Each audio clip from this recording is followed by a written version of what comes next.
So I decided to pull the monitor, and the 710 is up on the shelf. So these radios were hiding behind the monitor, and I'm working on the heathkit hw101, or otherwise known as the hot water 101. And I've been going through and just kind of cleaning it up a little bit, and um, taking the power supply and cleaning it with a toothbrush. And I'm going to do a little light oiling on the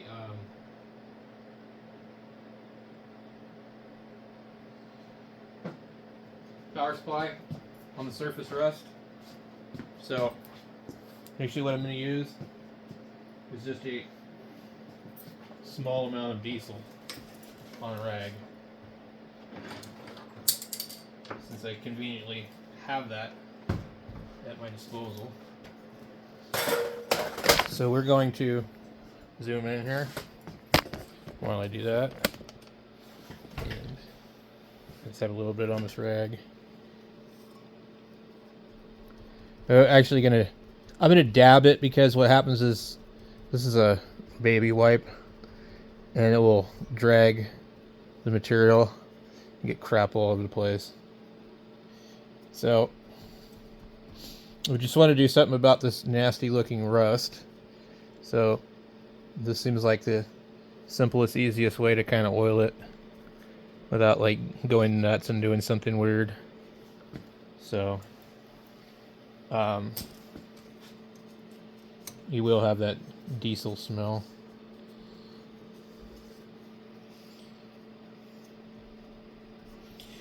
But should be good. And kind of make that look really nice too.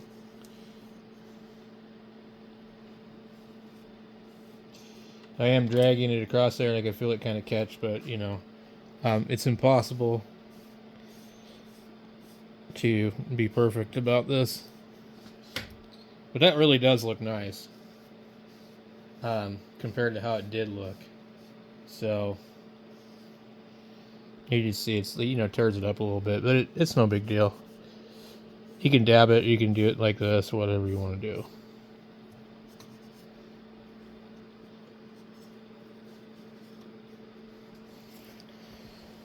So we got the side of the transformer here. So this was obviously like somewhere else, you know, different area than Arizona. Look at that. That looks great. Get it in here a little bit. I don't know if I should be rubbing this on the paint, but it's inside the case, so shouldn't be visible or too visible.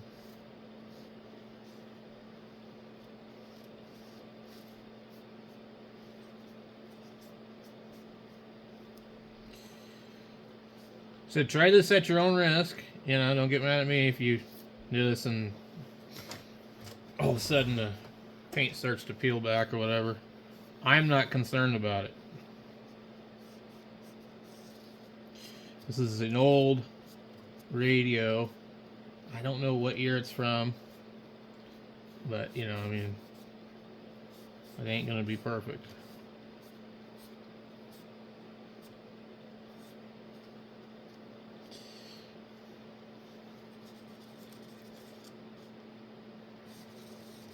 It really does just really make it pop. It's like poor man's Armor All. I have like just a very small amount on this thing. So, and I normally wouldn't wipe it on this cardboard tube, but I accidentally got some on it and saw that it didn't really look too bad, so I figure, well, okay, I already got it on there, so why not, right? So now that we got that kind of all dressed up, I'm ready to put the cover back on this thing. So I'm gonna go put my crank back over in a different spot. With the rest of the diesel stuff. And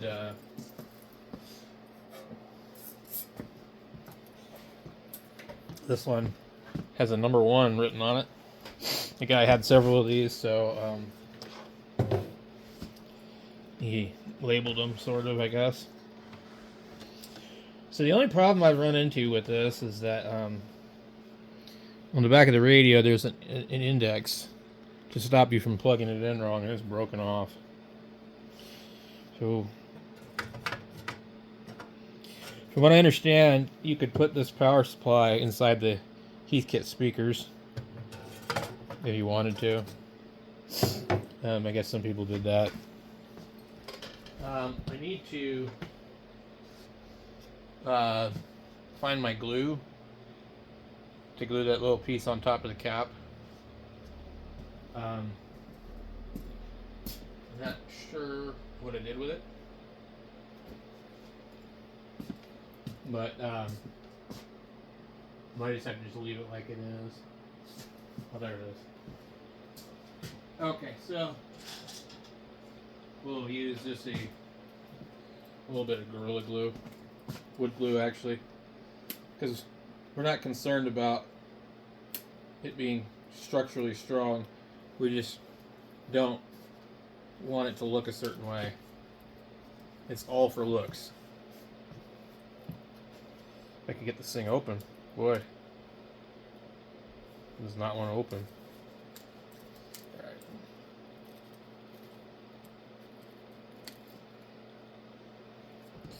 So I think this would be good enough. I'm just gonna get in here and do that.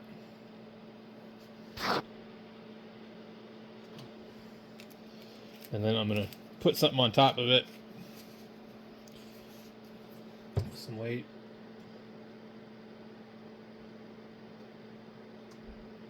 Since it doesn't want to stay down.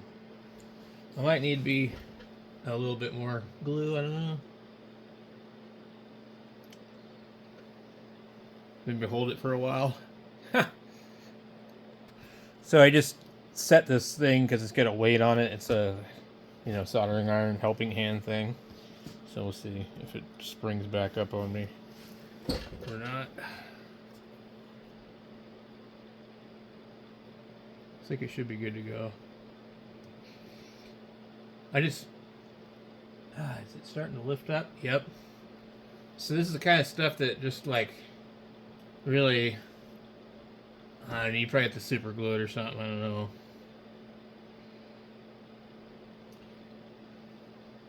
So I don't want to see a line in between it, so when I look inside the case, just call me particular.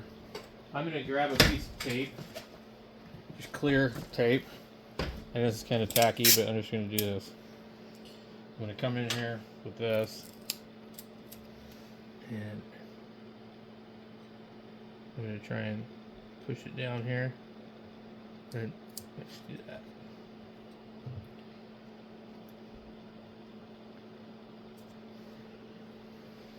Now, if I can get something, yeah. All right, that's good enough. So this tells you everything that's on this power supply. I didn't tell you the exact voltages. 12 volt ground, no connection. AC switch, AC common, no connection. Negative 130 volts, filament common. Low voltage, high voltage, no connection. So this is a heathkit AC power supply, model hp-23c. You can run on 240 volts apparently. 350 watts. There's a reset breaker.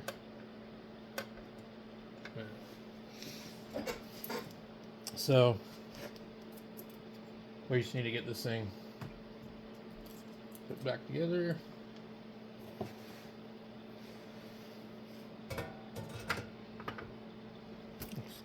Go like that. Find my screws for it. And get it back together. So, let's see. There they are.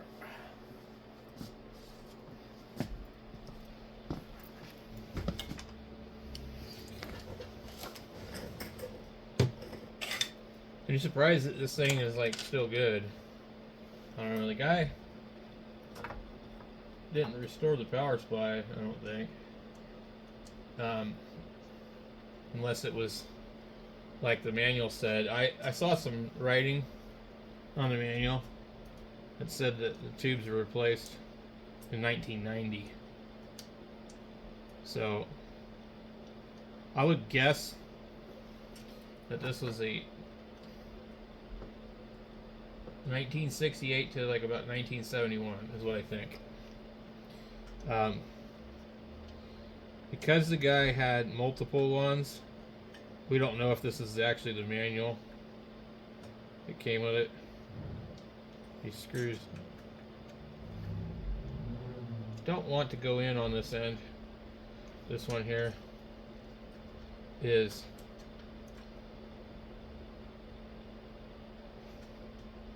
been threaded more than one time in the wrong direction. So I'm going to get my larger screwdriver and I'm going to try and convince it to go back in. It's too big. I want it to thread through straight, and it's not straight, it's crooked. So maybe the snap-on screwdriver will work. I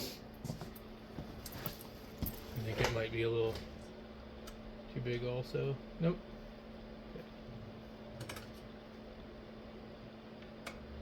So what happens is they take these things apart and they put the screws in and it doesn't want to turn, and you just keep turning it until it goes in. And because they're kind of self-tapping, it just taps another pathway. So that one. I'm not sure how Heathkit wanted you to have this power supply sit. I do like the idea of the larger speakers,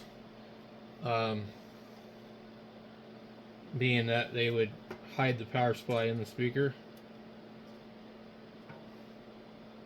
So it looks like though that was really for the later series of these, the SB102s. So maybe these were never designed to be that way.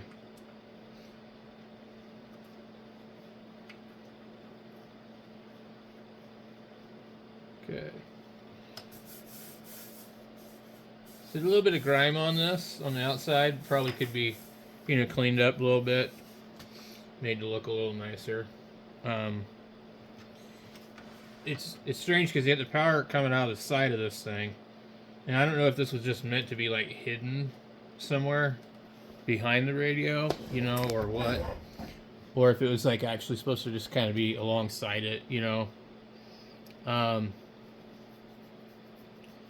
It's interesting. So I don't know. I've never owned one of these before. I don't really know anything about them. I've heard a lot of them on the air, but just pretty much really the vintage sideband net and the Albuquerque boat anchor net are the only two places I've ever really heard anybody on these. I don't really think people use them that much, because in today's standards they're just kind of a little bit unstable. But I'm sure that you could use an external VFO if it's capable of doing that, and it would definitely be a lot more stable. One thing that's kind of interesting to me is that if we did supposedly get an EMP blast, this radio here has no solid state components in it as far as I understand. There's no silicone of any kind that I am aware of. Supposedly this radio would survive an EMP blast. I honestly don't believe that to be true for anything unless it's shielded, because an EMP blast would seem like it's a wave of energy that would basically screw up anything with wire in it, in my opinion. Anything that acts as an inductively coupled device. So, you know, there's coils and stuff inside the tubes, there's plates and things like that. And it seems to reason that something like a magnetic blast could inductively couple to all sorts of things, causing them to, you know, transfer tons of energy and basically just disintegrate. So I think what we would see from a serious EMP blast would be pretty much anything that wasn't in a Faraday cage, or maybe even things that were, literally just be destroyed. I don't really think it necessarily has anything to do with, you know, silicone. You know, if you take a coil and you wrap it and you suspend it and you know, run a magnet near it, it's going to produce voltage. And there's definitely coils inside of these radios. So that's going to have to receive the blast, trust me. So anyway, let's get this thing on the air. If I should make a different video for that, I'm not sure.